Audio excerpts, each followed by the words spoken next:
What's up? Just got another package. These are dead pedals for the E36. It's going on his E30. All right, let's get into the package. Comes with 4 pedals. It's for your gas pedal, your brake and your clutch, your footrest pedal.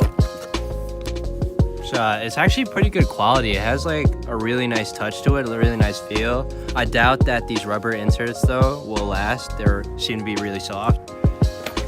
And it also comes with your mounting hardware. I think on eBay I paid about $17, free shipping. Should be an easy install. Alright, so I'm going to be installing the pedals now. One big reason why I really wanted to get the dead pedals is that, as you can see, my footrest is really cracked. It's actually messed up.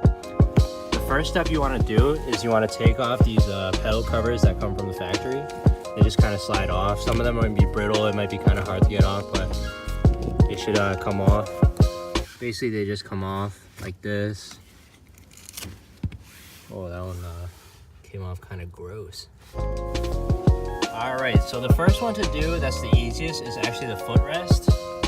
What you want to do is you just want to line it up right here. Make sure that's where you want it to be.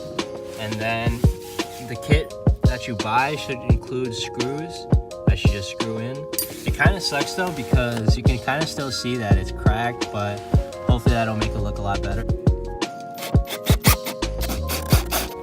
All right, so once your screws are installed, there's going to be a little washer that you're supposed to put on the end of the screws to fasten them.